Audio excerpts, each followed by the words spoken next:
It's a really clear introduction to the concept of moral deliberation and essentially ethical reasoning around how we think about it. So our next three speakers are going to follow on with this theme and start to share some of their thoughts around this. So our next speaker is Una Jones. Yep.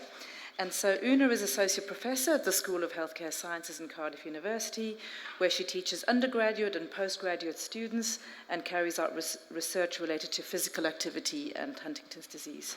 She chairs the European Huntington's Disease Network Physiotherapy Working Group and has set up 4 work streams to develop resources to support implementation of physiotherapy guidelines in residential settings, specialist HD clinics, community and education of physiotherapists. So, Una.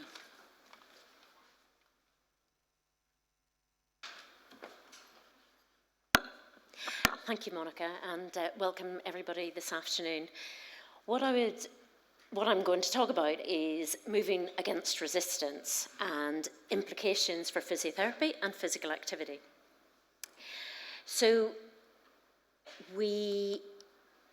as physiotherapists, we all know that if you move a muscle against resistance, it gets stronger. That's the principle of strengthening. So I'm going to use that as a little play on words today. But if we look at that, and what is our evidence for strengthening in people with Huntington's disease, then we go back to the beginning, and it was our chair, Monica, who was the first person to identify that people with Huntington's disease had indeed got reduced strength in their lower limbs. And this then led to a series of intervention studies that looked at the effectiveness of strengthening and physical activity, whether it was effective for people with Huntington's disease. And then just 2 years ago, all this information was synthesized, and we had the publication of the physiotherapy guidelines. And in those guidelines, there's a strong recommendation that physiotherapists should prescribe aerobic exercise paired with upper and lower body strengthening, and this will improve fitness and stabilize or improve motor function. So here we have our first little bit about moving against resistance. It has effectiveness in improving strength in people in Huntington's disease. However, all the people in these studies were very well supported with carrying out their exercises, were maybe given equipment, etc., to carry them out. And there's some anecdotal evidence. I've had people say to me, well, yeah, I did all the exercises when I was in the study, but I haven't done any since then. And in my own study, when I looked at physical activity levels in people with Huntington's disease, they are low. So we've got evidence, but it's not in practice. So when the guidelines came out, with the working group, we did a global survey to find out, well, what would be the barriers? What are the challenges? What is resisting us in implementing these guidelines? So this is our challenge. How do we implement these guidelines in practice? And physiotherapists felt that the barriers, actually, some of the barriers were to do with behaviour issues and low motivation in the person with Huntington's disease. So I'm going to look at that in a little bit more detail. What is the challenge here? What are we moving against? What resistance are we moving against to implement our guidelines? How can we implement evidence-based practice when people struggle with the complexity of the behavioural, the cognitive and the movement problems in Huntington's disease? That is our big dilemma. So let's think about physiotherapy practice, healthcare practice. It is all about person-centeredness. What is it that this person wants to do? So the core of that person-centeredness is goal setting. So in a discussion, a bit like in the moral deliberation, you sit and you work out, well, what is what needs to happen here? But people with Huntington's disease, at differing reports, but maybe 70% of people with Huntington's disease have apathy. And the core of apathy is a reduction in goal-directed behaviour. So, this is a massive challenge. So we have this tension, this dilemma between, well, we know what the practice is, what the evidence is, and we need to set goals, but we have a problem. So I wanted to look at apathy in a little bit more difficult. How can we move against the resistance of apathy when we're working with people with Huntington's disease? So Nora Fritz, who's in the audience here, she published a few years ago their study looking at the relationships between apathy and other aspects. So what they found was that with increasing apathy, there was decreased functional capacity, decreased physical function, decreased cognitive function, and decreased quality of life. So apathy has a major impact across a person's life. So then I looked in a little bit more detail at apathy and physical activity. And this study by Atkins, which was published this year, looked at apathy in people in Huntington's disease and Parkinson's disease in relation to physical activity. And what they found was that people with Huntington's disease had a reduced ability to initiate a physical activity. They could identify physical activities that could be done, but couldn't initiate it or had difficulty initiating it. And also that they had difficulty in identifying goals. What is it that they want to do? And really interesting, what was identified was that apathy felt a little bit like fatigue at times, that people were running out of steam. And I thought that was quite a good quote to illustrate this aspect of apathy. But also in this study, they looked at what people were using as strategies to overcome this problem. And I think nearly everybody here would know about prompts, routine, structure. This all helps in enabling people to be physically active. But also safe social environments or social groups that could help to motivate people to be active. And also education about understanding the importance of physical activity and what it would mean for that person. So this is, in a way, our moral dilemma. We have this person-centeredness, a physiotherapist discussing with a person with Huntington's disease.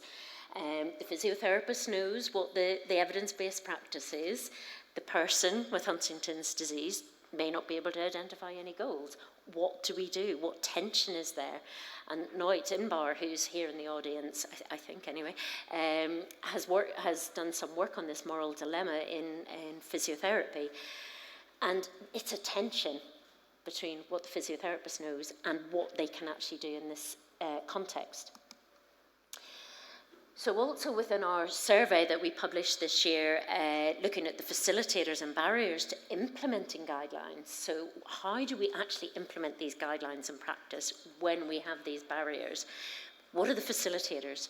Well, physiotherapists understood that it was about goal setting, it's about individualised plans, but it was also about the expertise that the physiotherapist had. So from the physiotherapy working group, we would think, well, physiotherapists need to understand the guidelines, they need to understand the treatments and the effect of them and how to measure them. But I would also suggest that we need to understand a bit more about apathy and how we can set goals. And to do that, I've looked at Morris's work, looking at the cost-benefit decision-making that goes on. What are the cognitive processes when somebody is setting goals? So as an example, somebody with Huntington's disease may be going on a holiday. They might want to travel to Bologna to see the beautiful city, walk around in the warmth, not the rain. They may want to do a food tour where they need to go and have to walk about. They may need to have to climb upstairs. So they've got this goal that they want to do. That is the reward. How do they get there? What are the cost benefits of that decision that they need to get fit to go on the holiday? So Morris has identified this as a framework of the cognitive processes that go through with goal setting. And it's in 3 stages. Is it worth it? Is it still worth it? Was it worth it? So I want to look at that in a little bit more detail. So is it worth it? This is where the potential reward and the anticipated costs come into the cognitive processes. So yes, I want to go to lovely Bologna, but I have to set up this plan where I go walking 3 times a week and increase it. Yeah, okay, that seems okay. That seems an okay cost-benefit decision for me. So where does physiotherapy sit in with this? Well, I think that we know that it's difficult to initiate these goals or identify goals. So it is our communication skills, our communication strategies, because we go and say, well, what do you want to do with physical activity? Going to Bologna has nothing in their mind to do with physical activity, so it's about identifying some point and integrating physical activity into that. So then you set up a plan for physical activity, and during the carrying out of that plan, the person is thinking, is this still worth it? What about the other things I'm missing out on because I'm doing this activity program? What are the opportunity costs? So I could sit in and watch the new episode of my favourite program rather than going and doing my activity. I'm losing out on that. Well, I suppose these days of streaming you never are, but that's just an example of what are you missing out on because you've got to do this activity. And that's where we need to understand the strategies to maintain the activity, about the prompts, the routine, discussion of how this can be motivated through doing the activity. And was it worth it? And this is about prediction errors and the importance of follow-up, of discussing, oh, you've been to Bologna. How was it? Wasn't that good? Didn't like the food tour? Wasn't, So this is a prediction error. It wasn't as good as I thought it was going to be, so I'm not doing any more of that activity program. Or was it better? This was great. I want to go to other cities, but they're a bit more hilly, so can I do this? So this is all about learning and moving forward. So when we talk about expertise of physiotherapists and other healthcare professionals, I think this is where we need to look to the future of thinking of how do we manage to set goals, maintain activity, and follow up on it. And build into that tension between the physio knowing what the guidelines are and what is the right thing to do, and discussing that and making it personalised to the person.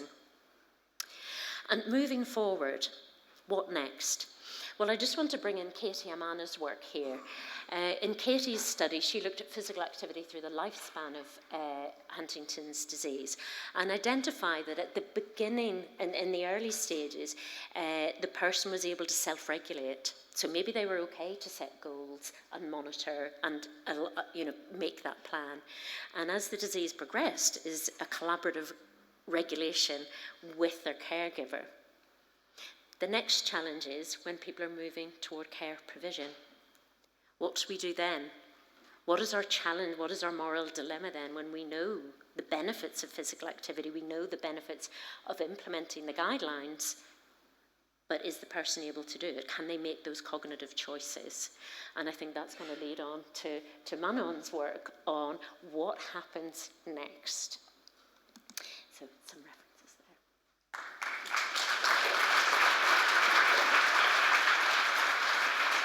So, thank you very much, Una. I don't know